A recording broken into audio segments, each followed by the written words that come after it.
Kita pengen disayangi, ya sayangilah orang. Kita pengen dibantu, ya bantulah orang.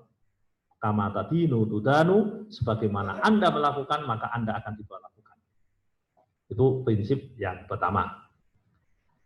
Yang kedua, kasih sayang antar manusia, tapi dalam konteks laki perempuan. Nah, di surat Al-Rum, ayat yang biasa dibaca ketika prosesi pernikahan, Allah tegaskan, wa min ayatihi an khalaqalakum min anfusikum azwajan litaskunu ilaiha wa ja'ala bainakum mawaddatan wa rahmah. Nah, di sini juga ada kata-kata rahmah. Jadi kasih sayang laki dan perempuan lawan jenis yang bukan mahram itu hanya boleh dilegalkan dengan proses pernikahan. Nah, karena nuwun sewu, kita tahu anak muda itu kenal namanya hari kasih sayang, Valentine Days. Nah, hari kasih sayang itu mereka gambarkan dengan wujud menyayangi lawan jenis yang bukan mahram, yang bukan siapa-siapa, dengan bentuk-bentuk tertentu yang sesungguhnya itu hanya bisa dilegalkan melalui pintu pernikahan. Nah, meskipun itu kasih sayang, tapi itu kasih sayang yang tidak diperkenankan dalam agama. Jadi anak muda bisa mengatakan, sayang itu kan muncul tanpa kita duga. Siapa yang bisa menolak cinta? Kalau saya cinta dengan seseorang, betul, apa yang ada di dalam hati itu tidak akan ditanyakan oleh Allah. Tapi begitu diwujudkan, maka itu perbuatan. Karena perbuatan, kena aturan. Boleh atau tidak. Jadi kita tidak boleh berlindung begini. Loh, kasih sayang kan ajaran agama. Loh, itu betul. Tapi kalau ditempatkan di tempat yang tidak semestinya, kan tidak boleh. Jadi tidak boleh menyayangi orang dalam konteks seperti itu. Karena memang kamuflase kebenaran itu luar biasa.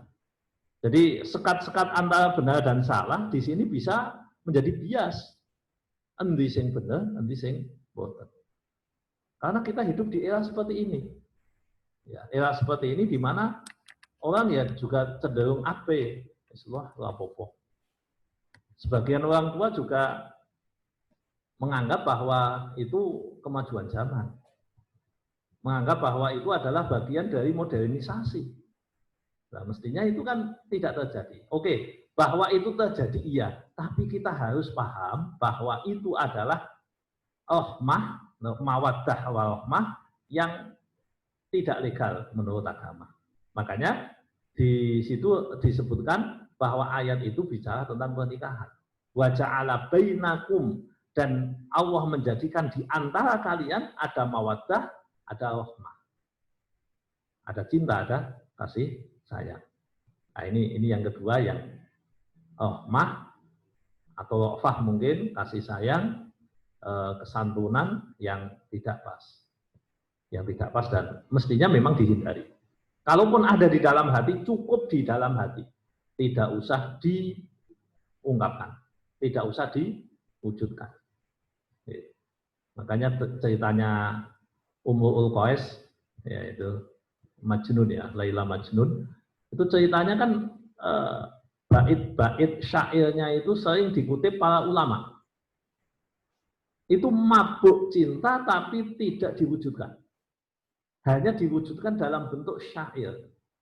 Tapi tidak pernah disebutkan. Makanya ada yang mengatakan bahwa Ummul Qais itu hanya imajinasi. Sebagian menyebutkan bahwa itu benar ada manusianya. Syair-syair kalau kita ngaji ilmu nahwu itu sering. Kemudian waqala Ummul Qais. Ya, Ummul Qais berkata bla bla bla bla seperti itu.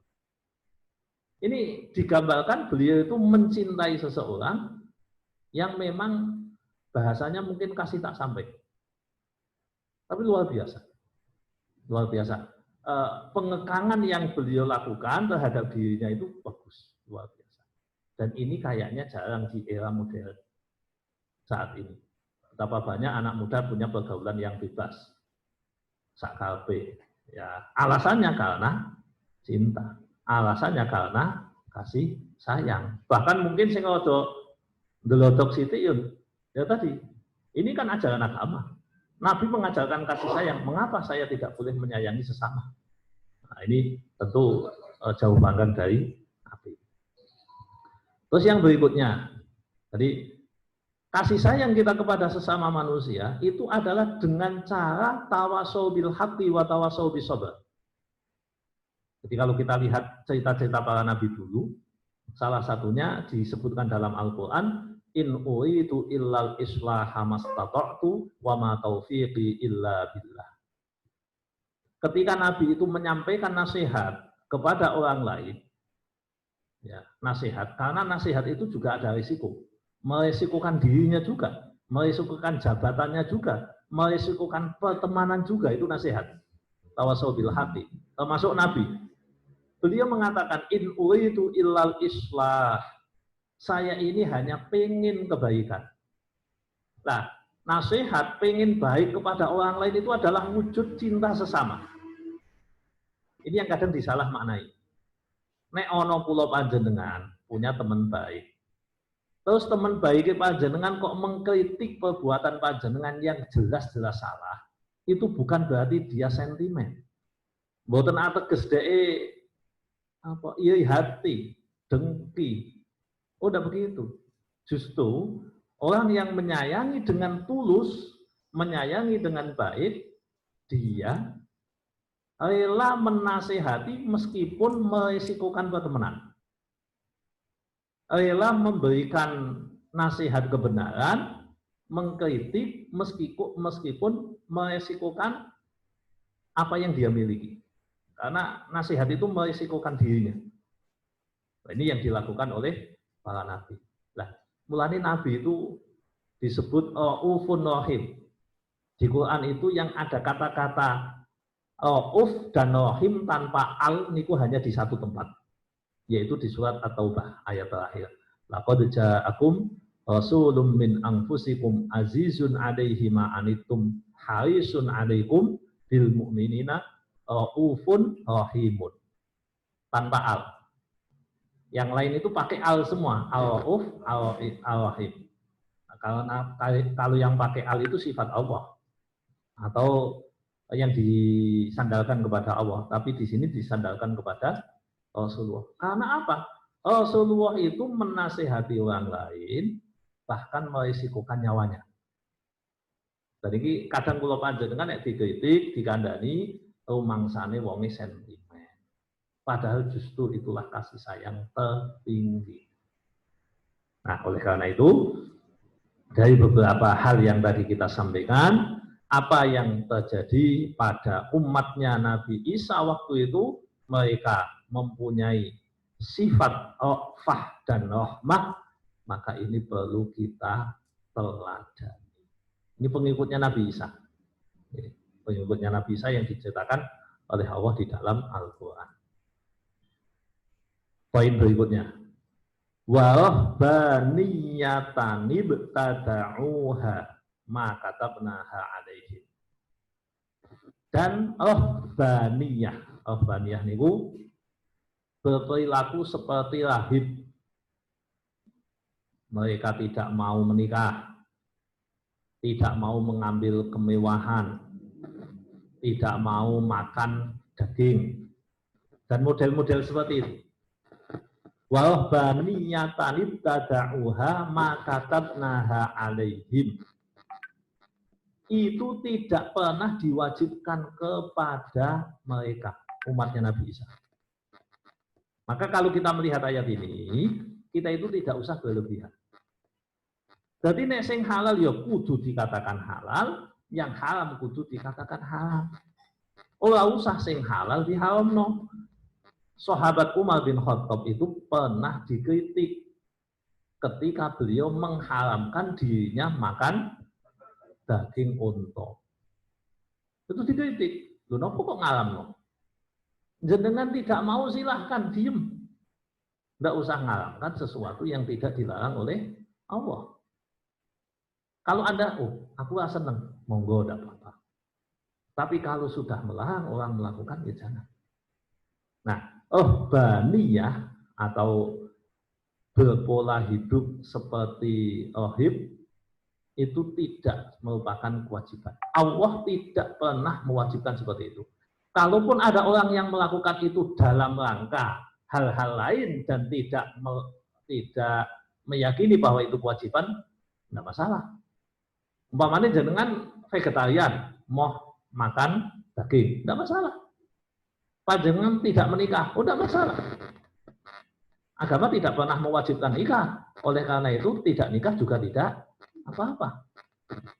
Jadi artinya kalau panjenengan nggih kudu sadar, iki ora wajib, berarti ora usah diwajibkan. Bahwa Anda melakukan atau tidak melakukan ada hal lain memang, tapi bukan kewajiban. Jadi Allah tidak pernah mewajibkan kepada para rahib Nasrani waktu itu zaman Nabi Isa untuk berperilaku hidup membujang seumur hidup dan seterusnya. Tidak ada kewajiban. Kalau mereka mau membujang ya monggo, silahkan. Ulama yang membujang banyak. Malah ada kitab yang judulnya Ulama Ul-Uzzab. Ulama-ulama jomblo sampai meninggal. Itu ada. Jadi ada yang begitu. Ya memang milih seperti itu. Dan imam-imam besar sebagian ada yang memang uzab itu ya menjomblo, memang sengaja tidak menikah karena nikah tidak wajib. Begitu pula tidak nikah juga bukan kewajiban. Ya monggo, hukum awalnya memang mubah, hukum awalnya kemudian diperintahkan oleh Allah menjadi sunnah. Sunnah saja kriterianya tertentu, bisa haram nikah itu kalau niatnya tidak benar, bisa haram. Tapi kan yang jelas ayat ini mengingatkan bahwa jomblo bagi rahib Nasrani itu bukan kewajiban dari Allah. Itu apa yang mereka ajakan. Yang nganaki dhewe ngoten maksudnya. Gawe aturan dhewe. Iki ngene, nek jenengan pengen dadi iki kudune iki. Itu aturan-aturan jenengan sendiri. Perintah Allah itu hanyalah untuk mencari ridha Allah. Itu aja. Perintah Gusti Allah ya mung mencari ridha Allah. Dah titik. Masalah teknis asalkan tidak diharamkan monggo. Panjenengan mau menikmati kemewahan boleh, boleh. Mau makan yang enak boleh, boleh. Yang tidak boleh berlebihan. Yang tidak boleh itu cinta harta berlebihan. Nek menikmati harta boleh, asalkan tidak cinta berlebihan. Silakan diperkenankan. Cuma ya itu siapa yang banyak enaknya di dunia, maka banyak pertanyaannya di akhirat. Itu masalahnya. Ya pertanyaan saja, asalkan bisa mempertanggungjawabkan ya tidak apa-apa. Itulah yang dilakukan oleh para ulama sehingga membatasi menikmati. Nah, membatasi menikmati boleh, boleh. Kanjeng Nabi itu suatu saat lapar. Di beliau itu lapar. Keluar dari rumah, lapar, ya mungkin angin-angin. Ketemu Abu Bakar, ternyata Abu Bakar juga lapar. Kan dulu enggak ada sing jualan penyet kan mboten enten. Kemudian kan mboten enten bengi-bengi ngoten. Terus golek angkringan nggih mboten enten. Nek sakniki alhamdulillah kan gampang. Zaman itu enggak ada. Ya angin-angin mawon lah malam-malam lapar ya. Mbok menawa angin-angin hilang diri. Ternyata Abu Bakar sama, Umar sama. Bertiga itu mereka sampean aku napa? Ngeleh kanjeng Nabi. Ya pun jalan-jalan saja. Terus ketemu sahabat yang lain. Loh, ini orang mulia bertiga kok bisa kumpul bareng-bareng jalan-jalan kenapa? Ngeleh. Terus, ngeleh, dia pun mampir ngene kula mawon, kula belehke kambing. Kula belehke kambing. Bukan hanya belehke kambing, disuguhi kurma bagus lah. Padahal kurma, makan kambing, selesai. Berarti lama itu, di situnya lama. Terus kemudian Rasulullah menyampaikan, "Piye Abu Bakar, Umar, alhamdulillah sakniki kula pun mau mangkat ngeleh sakniki wal." Terus bareng niku Kanjeng Nabi Eling yo, sampeyan nikmat dino iki sok ben ditakokno. Lalu Rasulullah membaca ayat summa latus alunna yauma idin anin naim. Baru ngoten Umar bin Khattab mikir, waduh, mau kita mangane rada akeh. Tak enak-enakno jebule sok ben ditakokno. Sejak saat itu Umar bin Khattab tidak mau makan enak. Tapi jenengan enggak usah melu-melu. Ya, ini kelasnya Umar bin Khattab. Suatu saat beliau itu mendapatkan koma bagus, enak. Meh dimam, kelingan. Dibanting koma nih.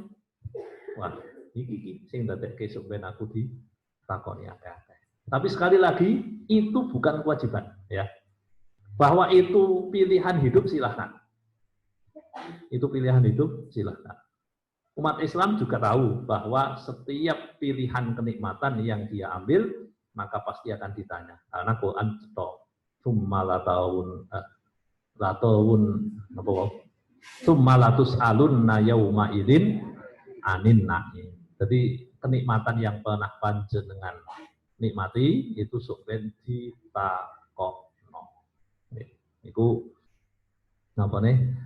Ohbaniyah ya, kembali ke ohbaniyah. Jadi perilaku hidup seperti itu tidak pernah diwajibkan. Maka silahkan Anda mau memilih cara hidup yang apa. Sing penting niku standari, jangan melanggar aturan Gusti Allah, jangan berlebihan, jangan mengambil yang haram, itu aja.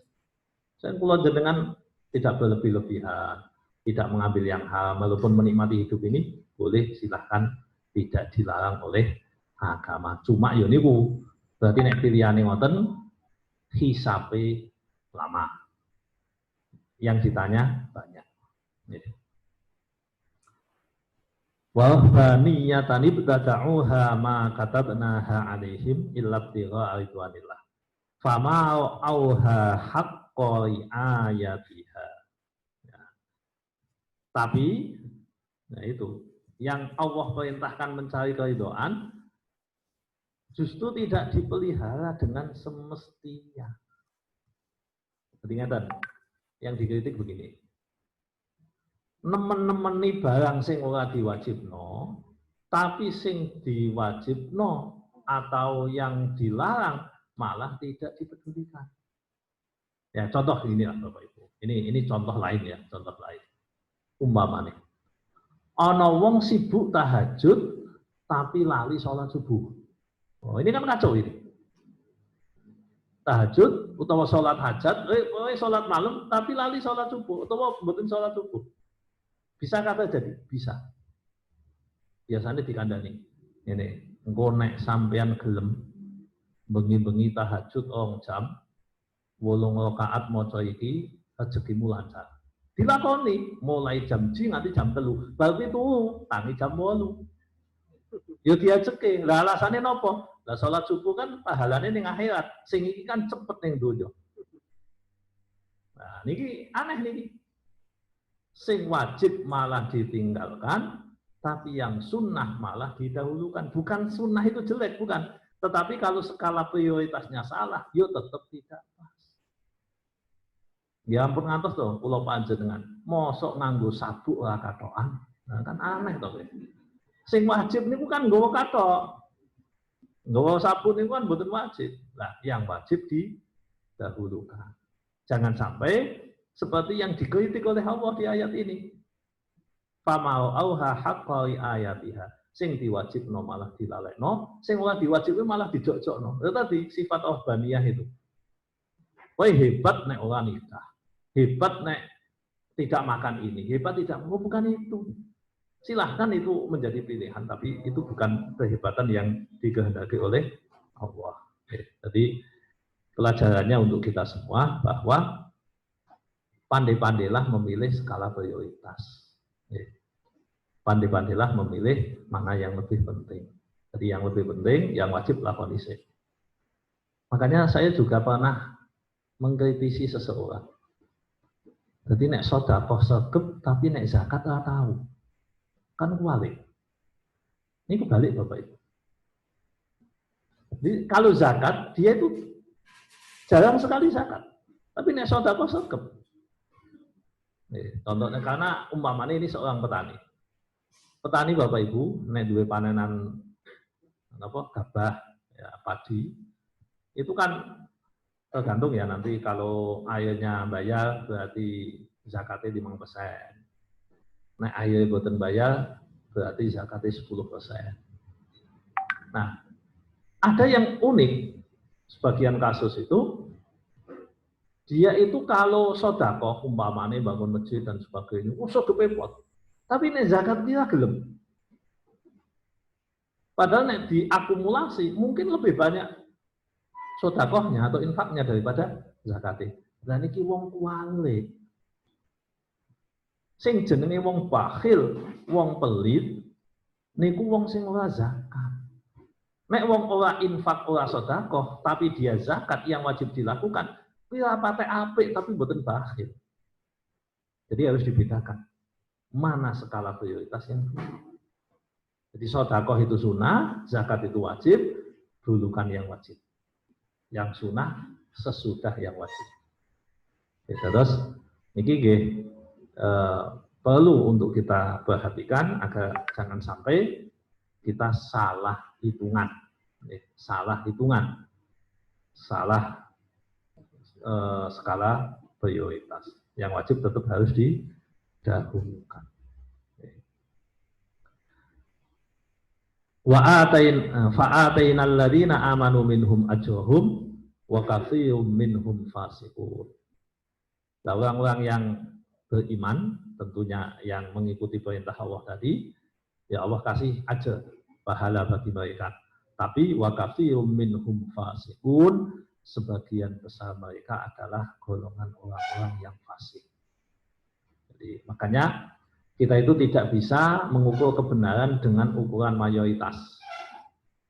Sekali lagi Bapak Ibu, kebenaran bukan diukur dengan mayoritas. Jadi demokrasi itu bukan ukuran kebenaran. Itu ukuran kesamaan kepinginan baik.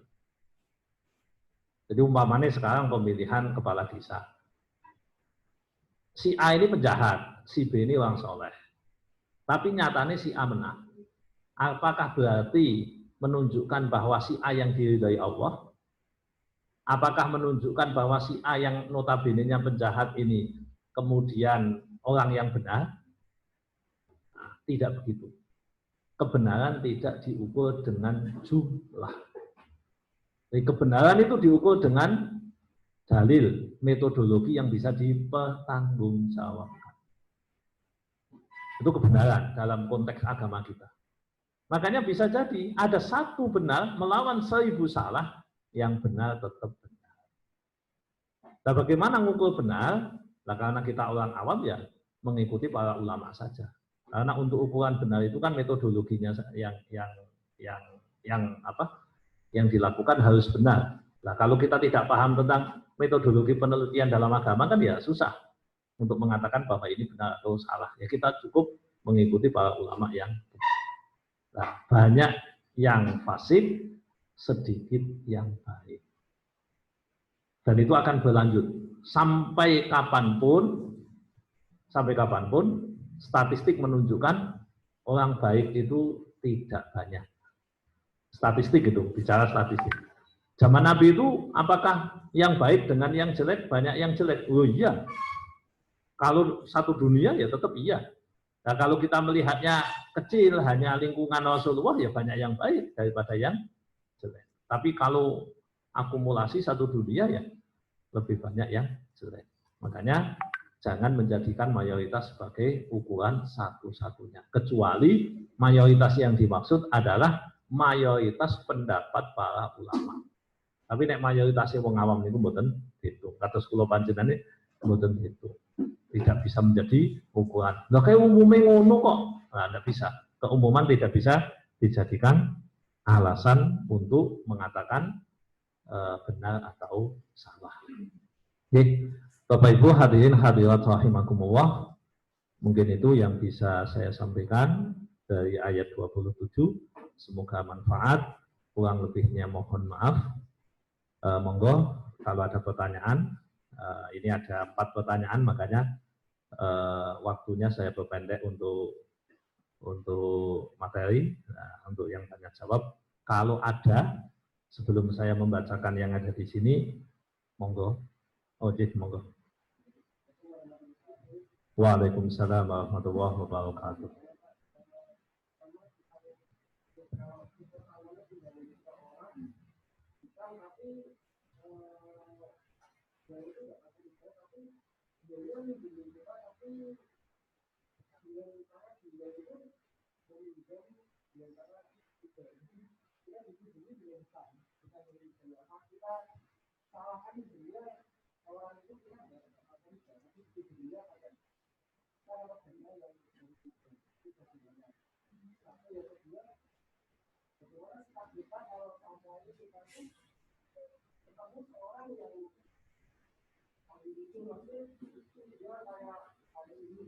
Saya apa? Oh.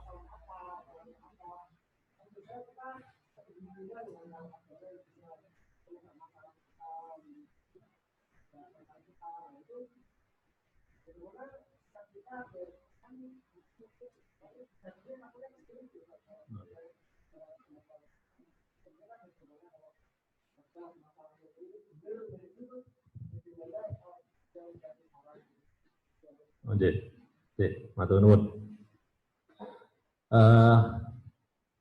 Apabila kita ketemu dengan orang yang pintar menebak, ya, pintar menebak tentang kita, mungkin membaca garis tangan terus paham, membaca wajah terus kelihatan potensi nasibnya begini, dan seterusnya. Tebak-tebakan itu dalam agama sebenarnya tidak masalah. Yang tidak diperbolehkan itu adalah menjadi kahin. Nah, kahin itu apa? Kahin itu sama-sama nebak, cuma menggunakan ilmu nujum. Jadi sama-sama nebak. Gini, nebak itu boleh.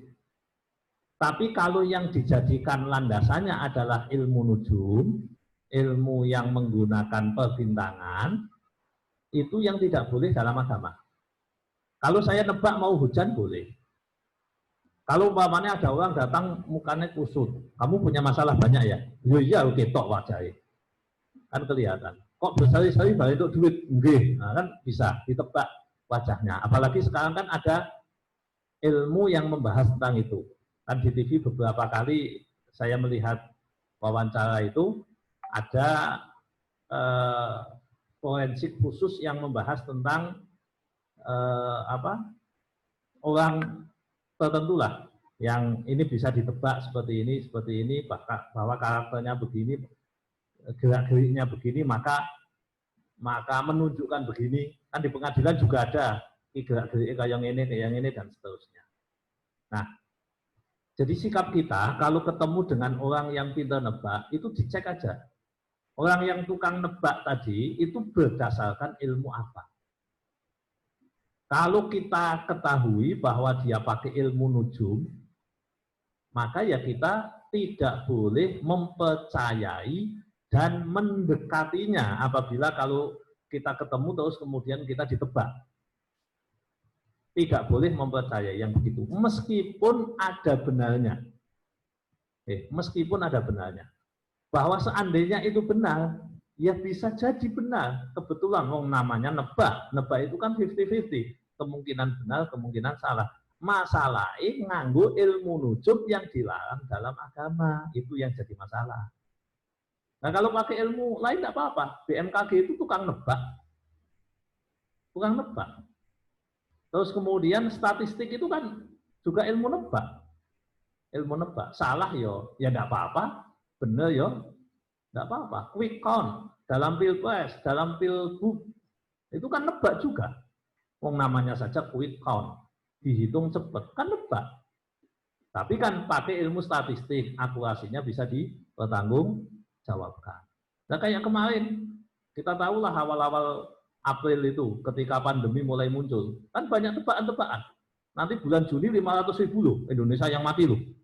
Yang terkonfirmasi positif sekian. Tekan gone rasido, oh berarti salah metode yang ngono wae. Kan macam-macam, kan bisa. Yang begitu itu kan bisa. Jadi tebak-tebakan seperti itu tidak diharamkan dalam agama. Yang haram adalah nebak menggunakan ilmu nujum. Mungkin bahasa kerennya saat ini astrologi lah. Astrologi kayak menggunakan zodiak, menggunakan peton, apalagi dan lain sebagainya lah. Saya tidak hafal betul. Tapi kalau menggunakan ilmu seperti itu tidak boleh. Itu saja astro kalau pakai nomi boleh. Ilmu bintang itu hanya tidak boleh untuk nebak nasib.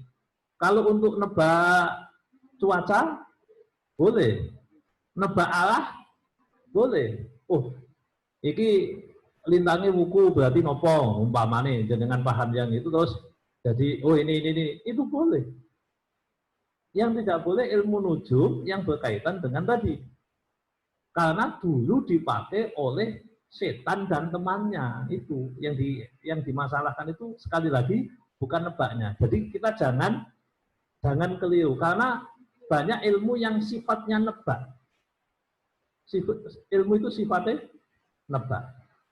Ada Fibonacci, itu juga nebak itu.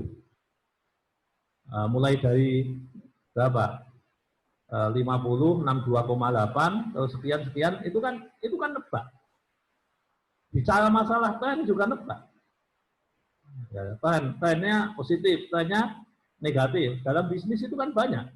Ini trennya apa? Oh, ini usume sepeda, aku tak dodol sepeda. Ini kan nebak. Berapa bulan ini kemungkinan akan terjadi ledakan permintaan sepeda? Nah, kan nebak. Nah, yang nebak-nebak begitu boleh. Silahkan. Anda silahkan baca kondisi alam dengan nebak. Sing penting boten nganggo ilmu nujum. Feng Shui sama pakai nujum. Ya. Jadi itu kan nebak. Madhep ngetan apik. Ki aurane apik iki, tahunnya tahun kucing. Nah, umpamanya begitu. Nah, itu pakai nebak. Nebak tapi menggunakan teori yang diyakini bahwa itu adalah bagian dari ilmu nujum yang dilarang. Itu namanya kahin zaman Nabi Dubian. Nek cara bahasa santri tukang bedek. Nah, tukang bedek sing ngoten niku. Nah, ini jadi harus dibedakan. Yang pertama apa tadi?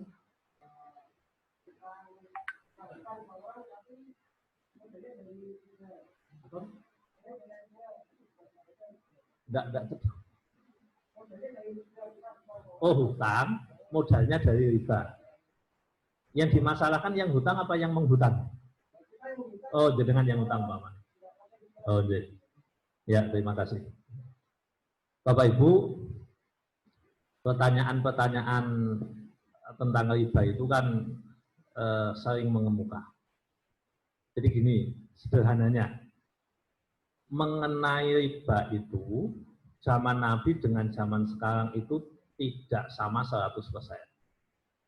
Karena zaman Nabi itu ada konsep-konsep riba tertentu. Ya, konsep riba tertentu. Nabi menyebutnya riba jahiliyah. Nah, riba itu kan penambahan. Nek utang 1000 dari 1100 kuwi jenenge riba. Tapi ternyata kan tidak bisa terus digeneralisir. Tergantung akadnya bagaimana.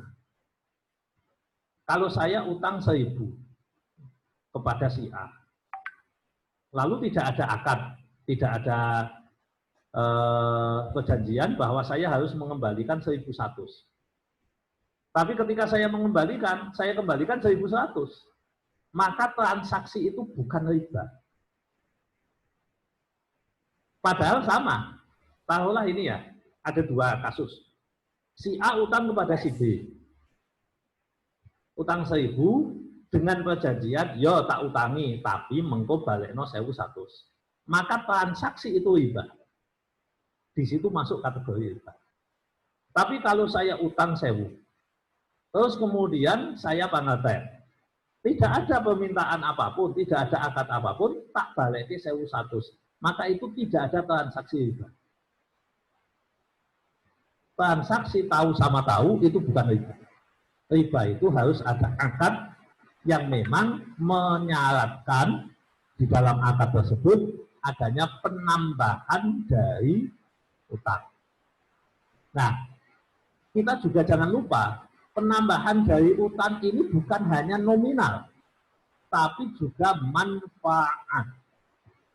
Jadi Bapak Ibu, yang dilarang dalam riba ini bukan hanya sekedar nominal harta, tapi manfaat. Contoh, saya ini petani, ono bos, tengkulak. Saya mau nanam jahe, nggak punya modal. Dengan apa Pak? Nanam jahe. Kalau modali, dimodali Pak. Yo, tak modali. Utangmu butuh piro? 10 juta dimodali. Sesudah dimodali, dia mengatakan, syaratnya, mengko jahemu didol ning nggonku dengan harga yang saya tentukan. Nek regane 10.000 per kilo, jenengan tak regani 9.500. Lho kok luwih murah Pak? Lho sampean utang aku. Itu berarti dia mengambil manfaat. Maka itu bagian dari riba jika memang sudah disepakati di awal. Lalu itu kalau panjenengan ngoten niku. Jadi bukan hanya nominal tetapi juga termasuk manfaat. Karena sebagian juragan ono sing ngono. Saya tahu ada sebagian juragan modelnya ngoten. Itu kalau dalam pembahasan riba, pengambilan manfaat dengan model itu memang tidak boleh. Boleh Anda menghutangi, terus kemudian perjanjian jual beli, boleh, tapi tidak ada urusan dengan hutang. Ini kita utangi 10 juta, ya sesuk bayari sampai nganggu hasil panen monggo. Nah, udah ini selesai. Nanti kita akan jual beli.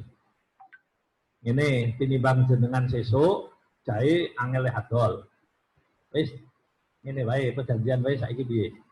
Perjanjian. Sesuk tak tuku. Tapi harganya sesuai dengan kesepakatan. Nah, kesepakatan itu tidak wajib ikut harga pasar. Betul wajib.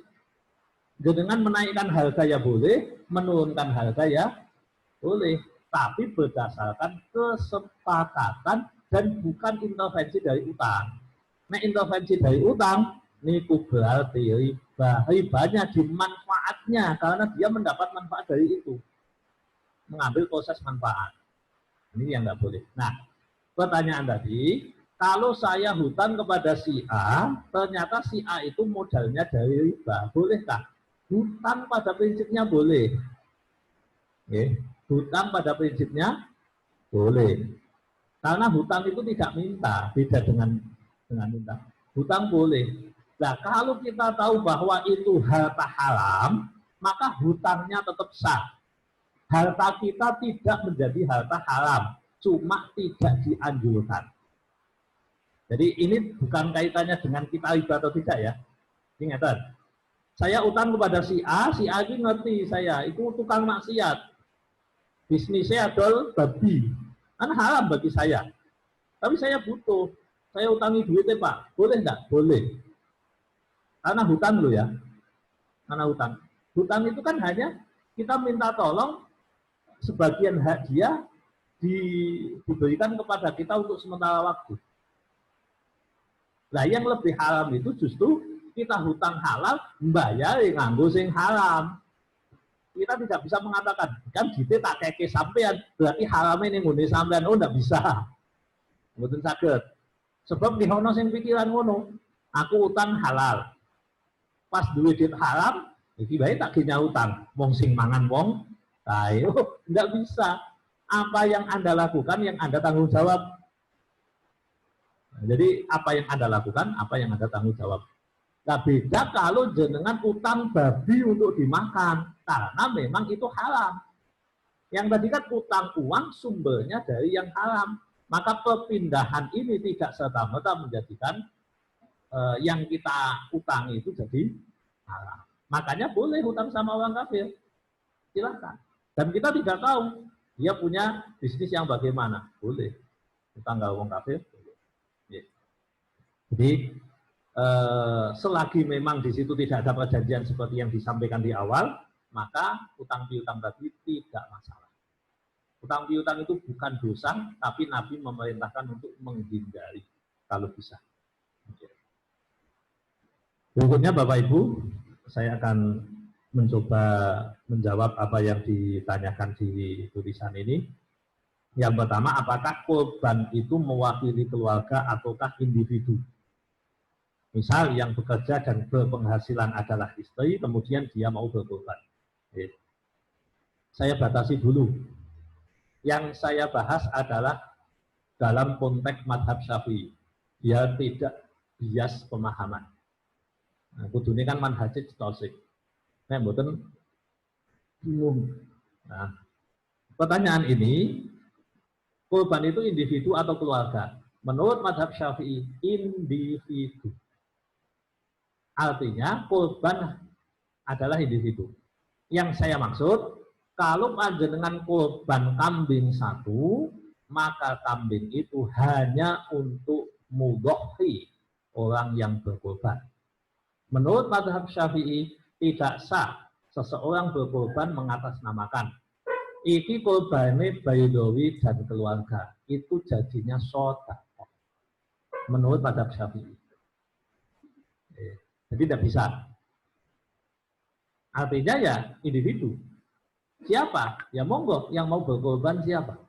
Istri boleh, anak silahkan, mbah monggo. Boleh semua. Sing penting isih urip sing korban. Yang penting masih hidup. Nah ini kita konsisten di dalam mazhab Syafi'i begitu. Nek cara mazhab Syafi'i, qaul yang paling kuat korban dari orang meninggal yang tidak wasiat, yang tidak nadar itu tidak sah.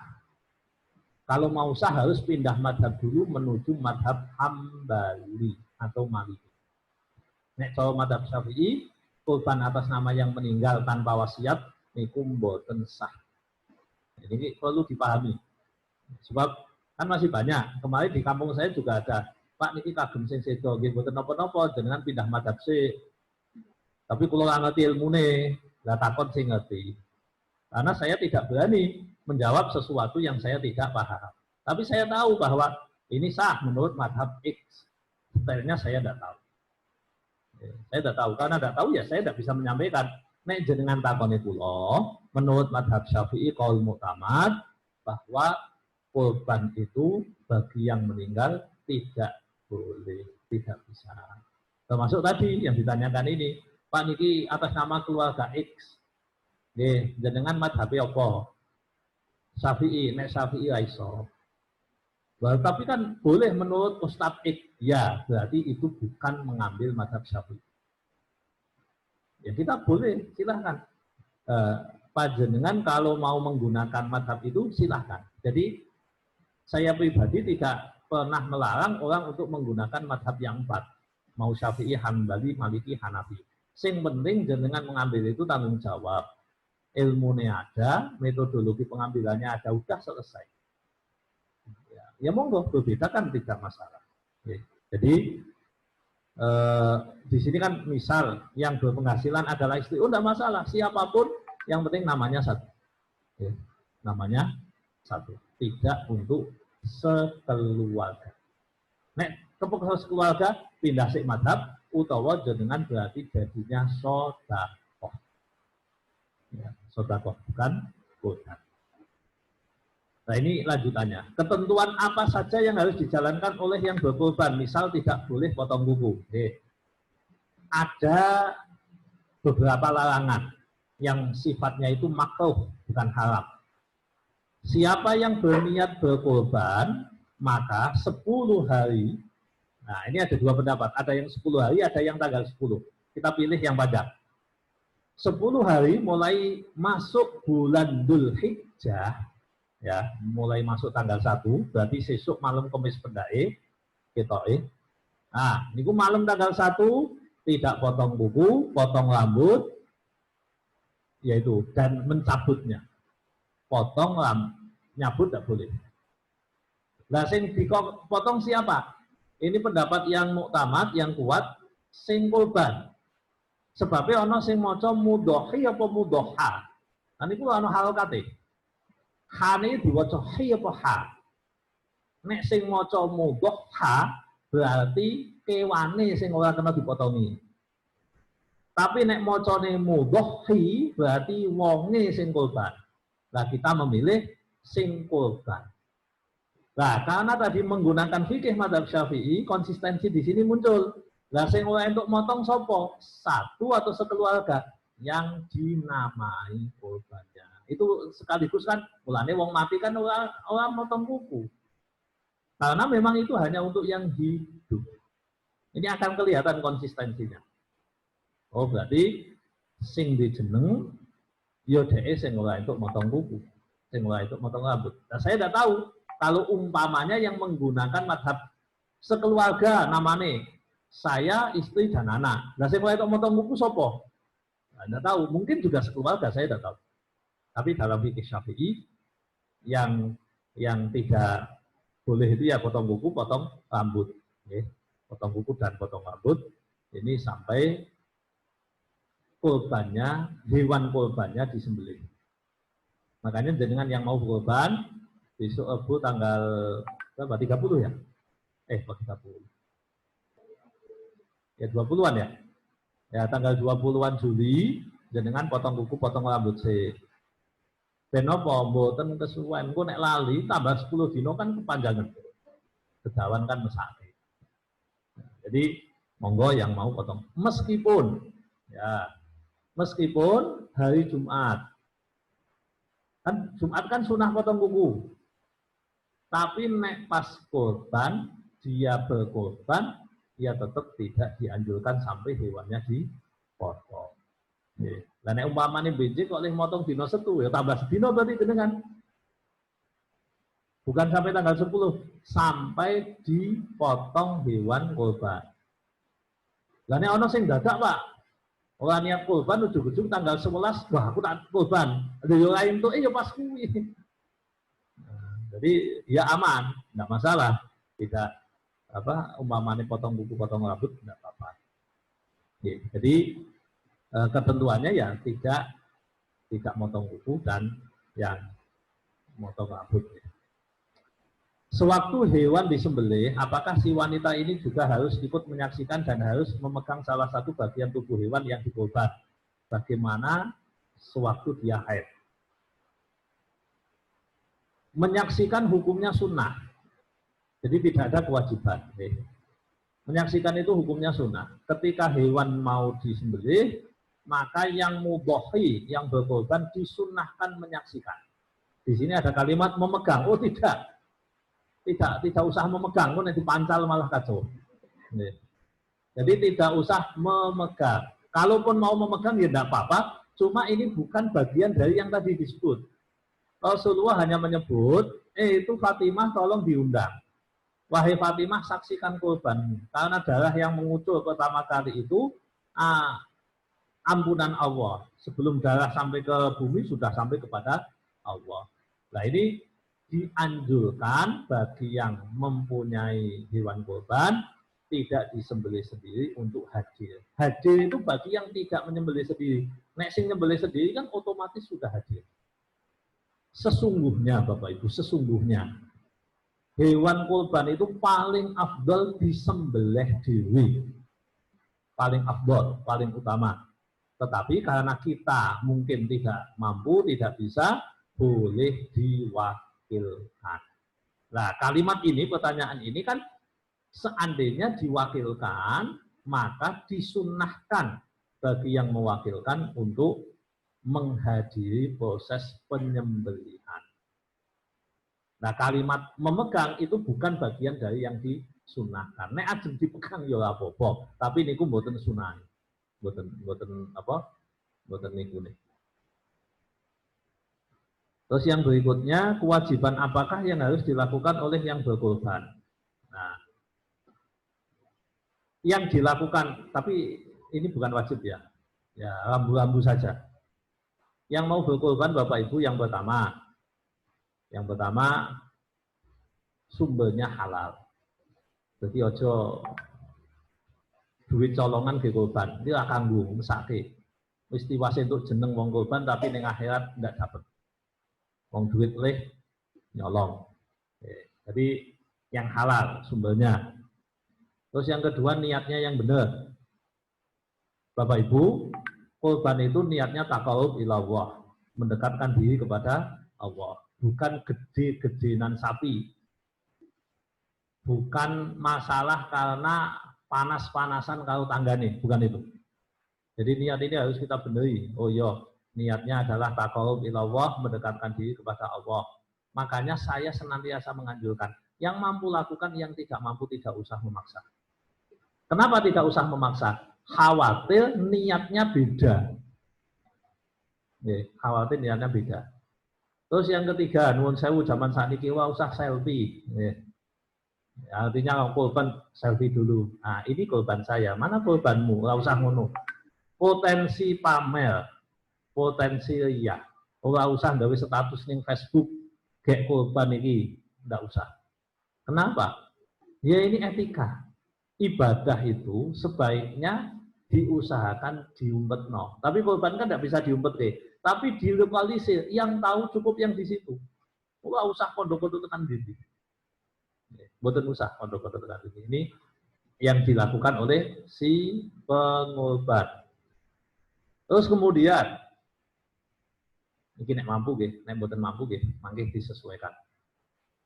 Si pengorban itu kalau nanti hari raya Idul Adha kok langsung disembelih, berarti sebelum sholat Id itu jangan makan.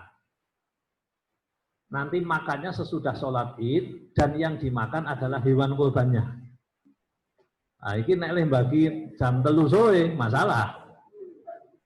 Nah, jadi kesunahan ini ku ngeten. Niku zaman Nabi biyen. Ini Nabi niku nyembelih rek bar salat, ambil sebagian terus dimasak, yang memiliki makan. Itu ngalap barokah. Makanya dianjurkan panjenengan yang berkorban untuk minta daging sedikit untuk dimakan sebagai keberkahan bagi panjenengan. Nah, ini bagi yang berkorban. Bagi yang berkorban dianjurkan untuk makan dari yang dikorbankan. Makanya anjurannya nek jenengan ora seneng kambing ya korbane sapi. Maksudnya kan ora doyan. Mbok menawa kan atau darah tinggi atau karena faktor lain, kula mboten maem kambing, ya korbane sapi. Kumpulan korban sapi. Jadi tidak ada kewajiban spesifik yang perlu dilakukan oleh mudhohi, orang yang berkorban, tapi ada rambu-rambu. Terus kemudian ya pesen jenengan nek ketemu panitia, jenengan kan makil ke. Nah, dipeseni nek cara Kanjeng Nabi ngeten, man fa'a udhiyatahu fala udhiyatalah. Sing sapa wonge adol bagian sangka sing dikorbanke, maka dia tidak ada korban. Iki mesake jenengan wis korban, leh nabung wis 4 tahun, tekan gone lulange didol. Niku korbane batal. Kan mesake to niku? Mesake. Makanya kan ini yang perlu kita lakukan adalah bagaimana agar korban kita itu tidak ada satupun yang dijual. Mbah sungune, mbah buntute, mbah daginge, dan yang lain jangan ada yang dijual. Nah, ini yang mestinya dilakukan, tapi bukan kewajiban. Yang terakhir itu larangan tadi, tidak boleh dilakukan. Oke, makatan Bapak Ibu, pertanyaan yang disampaikan cukup apa ada mungkin satu lagi kalau ada, kalau tidak ya kita tutup. Monggo Bu. Waalaikumsalam.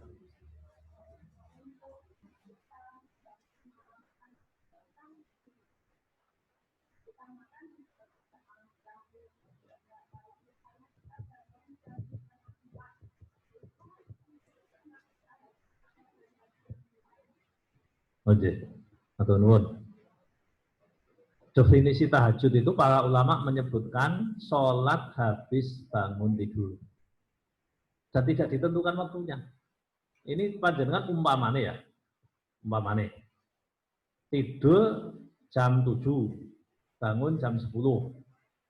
Maka itu sudah disebut tahajud menurut fikih madzhab Syafi'i.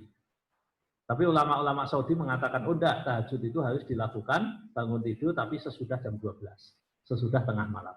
Nah, kalau kita menggunakan fikih-fikih madzhab Syafi'i, memang standar tahajud adalah yang dilakukan sesudah tidur malam. Jadi asalkan jenengan sudah disebut tidur malam. Supaya tidur bengi, kapan bengi? Mulai maghrib bau sudah malam. Jadi jenengan tidur malam, kemudian bangun, maka bangunnya itu sholat sunnah sudah dinamakan sebagai tahajud. Artinya kalau jenengan bangun setengah 4 itu sudah sangat tahajud. Apalagi setengah 4 itu jelas sepertiga malam terakhir. Jadi malam itu kan dibagi 3 berarti. Awal malam, tengah malam, akhir malam. Nah, sepertiga awal itu namanya awal malam. Kalau umpamanya kita subuhnya jam 4.30 lah gampangnya, maghrib jam 6. Gampangan ini mau nih, gampang hitung. Berarti ada waktu 7, 8, 9, 10, 11, 12, 1, 2, 3, 4 setengah. Berapa? 10 jam setengah. Kalau dibagi 3 kan 3 setengah. Berarti awal malam kapan? Awal malam adalah mulai jam 6 sampai jam setengah 10. Ini awal malam. Nanti setengah 10 sampai jam, setengah 10 ya? Betul ya? Ya. Setengah 10 sampai jam 1 ya? Ya 1. Sampai jam 1 itu tengah malam. Jam 1 sampai jam setengah 5 berarti sepertiga terakhir. Kan berarti sepertiga terakhir. Otomatis kalau bangun setengah 4 itu sudah sangat tahajud dan sudah masuk ke sepertiga malam yang terbaik. Makanya ya, lebih baik sholat tahajud ya jam segitu-segitu itu. Setengah 4, jam 4, daripada jam 1, jam 2, itu lebih baik jam seperti itu. Ya. Ya. Gimana? Oke, Ribon.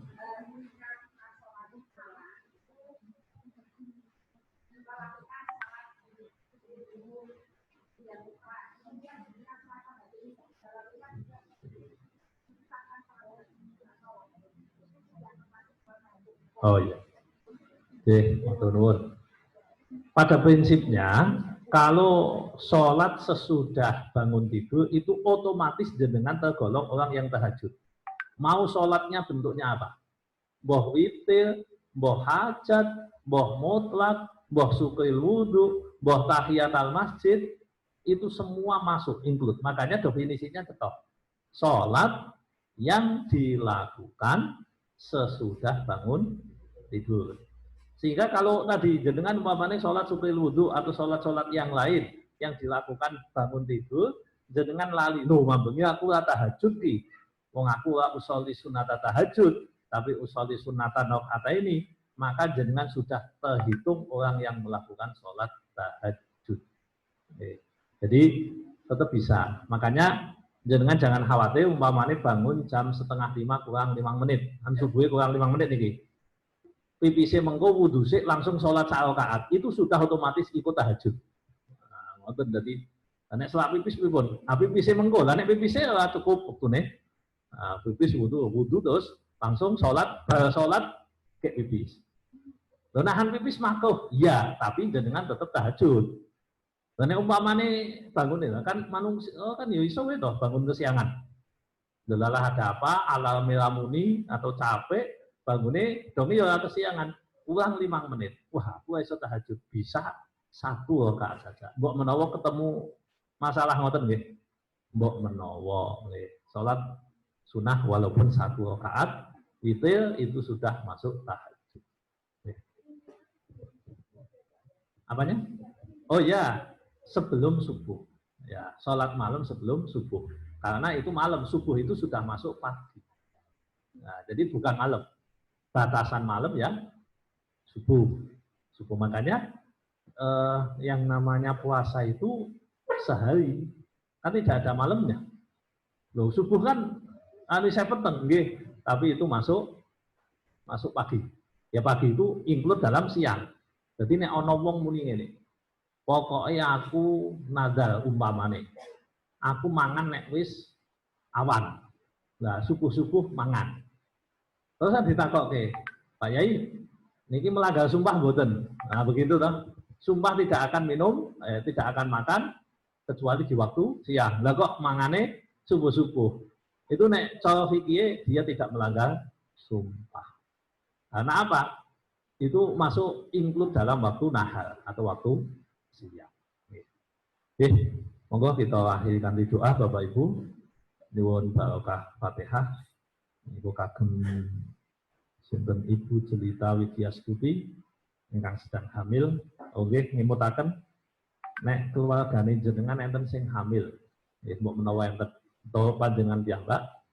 Salah satu yang dianjurkan para ulama dulu adalah 1 sampai 10 Dzulhijjah bagi yang hamil itu mangkato ngaji kalau njaluk donga kemanapun, karena itu anugerah terbesar bagi orang hamil adalah kehamilannya melewati bulan Dzulhijjah. Buat menawa nggih enten. Nah niki tapi wonge teko nek pas niku. Makanya saya senantiasa mengingatkan nek kumpung Dzulhijjah, bijing nggih mboten sakniki. Kumpung Dzulhijjah bijing dengan kalau bisa setiap hari hadiri pengajian, lalu minta doa pada jamaah agar kandungannya sehat dan anaknya sholih atau sholihah. Monggo kita Fatihah untuk Ibu Jelita Widyastuti. Al-Fatihah. A'udzu billahi minasyaitonir rajim. Bismillahirrahmanirrahim. Alhamdulillahi rabbil alamin. Ar-Rahmanir Rahim. Maliki yaumiddin. Iyyaka na'budu wa iyyaka nasta'in. Ihdinas siratal mustaqim. Siratal ladzina an'amta 'alaihim ghairil maghdubi 'alaihim waladdallin. Bismillahirrahmanirrahim. Allahumma shalli wa sallim ala sayyidina Muhammad wa ala ali sayyidina Muhammad. Alhamdulillahi rabbil alamin. Allahumma ighfir lana dzunubana wa liwalidina warhamhum kama rabbawna shighara. Allahumma inna nas'aluka salamatan fid din wa afiyatan fil jasad wa barakatan fil rizqi wa taubatan qoblal maut wa rahmatan indal maut wa maghfiratan ba'dal maut. Allahumma hawwin 'alaina fi sakaratil maut wal afwa idal hisab wa najatan minan nar. Rabbana la tuzigh qulubana ba'da idh hadaytana wa hab lana min ladunka rahmah innaka antal wahhab. Allahumma ya qadiyal hajat, ya kafiyal muhimmat, ya muhillal mushkilat, ya syafiyal amwat, ya arhamar rahimin. Iqdi hajatina ya Allah, khususan hajati man hadara fi hadal majlis wa hajati. Allahumma hasil maqasidaha wa maqasidahum wa qdi hawaijaha wa hawaijahum wa yasir umuraha wa umurahum umurad dini wa dunya wal akhirah. Rabbana atina fid dunya hasanah wa fil akhirati hasanah wa qina adzabannar. Subhanakallahumma wa bihamdik asyhadu an la ilaha illa anta astaghfiruka wa atubu ilaik. Wa sallallahu ala sayyidina Muhammad walhamdulillahi rabbil alamin. Matur nuwun, kira langkung nyuwun pangapunten wal afu minkum. Assalamualaikum warahmatullahi wabarakatuh.